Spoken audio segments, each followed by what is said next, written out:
one of the problems that I've faced in dealing with the legislative process in GIS is that there's a pushback effort from the people who don't want everything revealed. How do you deal with that in some of these implementations? Yeah, absolutely.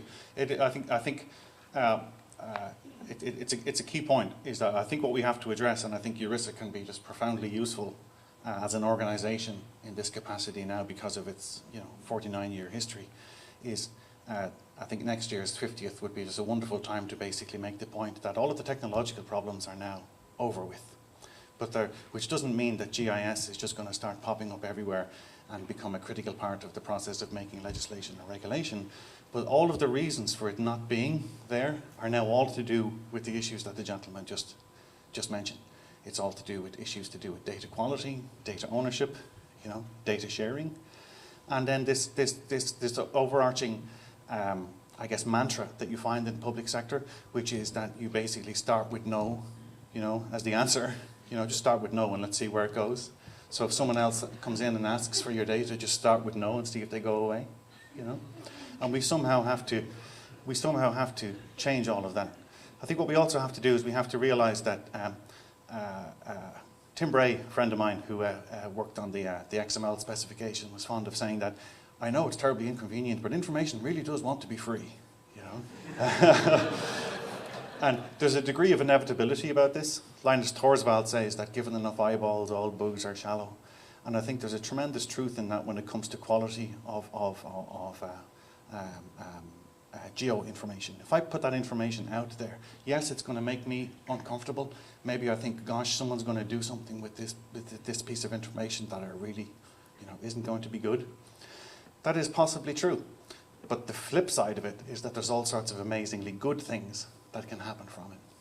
One of the things I find as I go around legislatures is that this kind of historical, let's keep everything private because, gosh, we don't know what anyone is going to do with it, is a very prevalent problem. But the problem that all legislatures face is actually very, very simple, with the exception of Arkansas, as we heard this morning, and North Dakota. Most US states are just running this enormous deficit. So how cool would it be, rather than just say, gosh, we can't put the information out, that we're going to have to drop the education spend down here because some people are going to get very annoyed? Why not just say, look guys, how do you want us to carve up this particular pool of cash? There's only so much money. If you've got a better suggestion, knock yourself out. And I think that's a terribly liberating thing. I think it's a change in attitude, it's a psychological change, but I think it's a terribly very powerful change. You don't have to give away your data, but at the same time, hoarding it, is never going to get you what you want in terms of, data quality. It's never going to get you the IT infrastructure that you want. You've got to open it up. That's why I think GIS in many respects is an unfortunate term, because if insofar as people get it, they think it's an IT system. And that's super bad. So for example, if someone tells me that there's a broken pipe on Main Street, I don't get emotional about it. I think, great, I've been told that there's a broken pipe. What has that just saved me? Well, that saved me having to go and inspect the pipes. How cool is that? I've basically crowdsourced the QA for my water pipes, okay? But what tends to happen when it comes to data, because we all get so emotional about our own information assets, and the GIS community in particular is full of people who are, very, very passionate, and understandably are very emotionally attached to the data that they have lovingly crafted over the years, But we need to somehow get to the point where those folks are happy to basically accept information about flaws in the data, and not get emotional about it. It's not, I'm not saying that you did anything wrong. I'm just saying that those two parcels don't line up properly, And we need to somehow create a culture where that kind of feedback loop, can be embraced as opposed to basically pushed back out. And that was Linus Torvalds' things with Linux. When he put out the source code for Linux, it had more bugs than you could shake a stick at. He knew it had more bugs. But he knew that if he was just open about it and said, you think you can write a better device driver? Come on down. If you find bugs in this, submit a patch. If your patch is good, I'll incorporate it into the source code. Let's go. It's a community infrastructure asset, the source code for this thing. The same thing I think is true for the data sets to do with GIS. So there's profound issues to do with data sharing, and there are profound security issues. There's profound privacy issues. I'm not in any way suggesting, sorry. Not in any way suggesting that those issues aren't complicated or it will take a long time for us to resolve them. What I am saying is that it is a wonderful thing, and the GIS professionals in this room should be very proud of the fact that they've basically taken technology off the table as the reason why you can't do this. So all of the issues that are now left, I kind of split the world of problems into three categories. There's hardware problems, software problems, and wetware problems. So the wetware problems is when you've got all of this dynamic to do with people in the mix. And I think that's where we are with GIS right now. So a whole bunch of really profound issues, but none of them are to do with technology. I hope that addresses your question. Thank you, sir. Sorry, I got two mics now. So now you've got an army, people that you've energized in this room ready to go. The problem is that most of us work in the executive branch, and you're talking about a solution in the legislative branch. We're not supposed to talk to each other, just sort of ironic, since we're supposed to be all working together. So how do we get over that? How do we begin to, in our states, in our communities, begin to think about making that connection? I mean, it's just that is the issue, absolutely.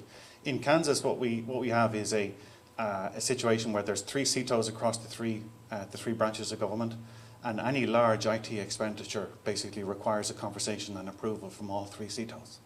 But that isn't the case in most US states.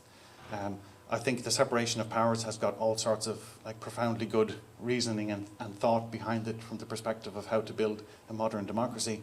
But it is unfortunate that that has also resulted in the siloization of 3 critically important information assets.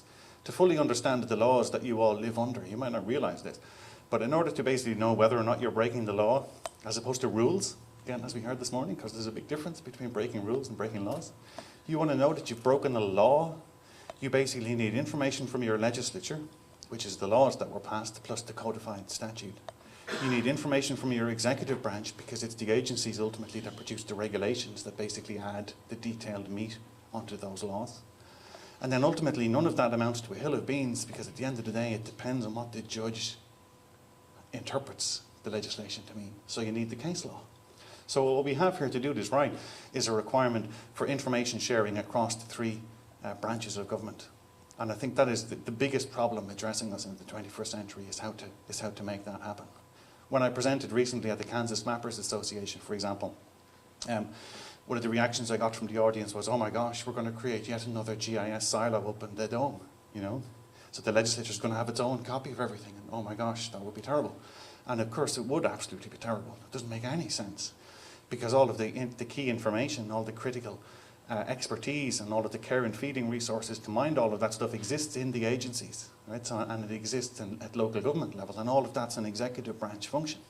So what we have to do, I think, is be smart about the fact that the cloud changes everything. It is now possible for the legislature to have access to that material in a read-only capacity without having to basically stand up, millions of dollars of its own, ArcGIS.com servers or whatever it is, and then. Because of course, as soon as you do that, you fork the universe. You know, as soon as someone makes a change to a data set in the legislature, then you have the old Chinese proverb: a man with 1 watch always knows what time it is, and a man with 2 watches is never sure. You know, so the last thing you want is to have a doubt as to what the authoritative version of the data is. Clearly, all of this stuff lives on the executive branch side. Clearly, the legislative branch needs access to it. How we make that happen is going to be a cabinet level decision.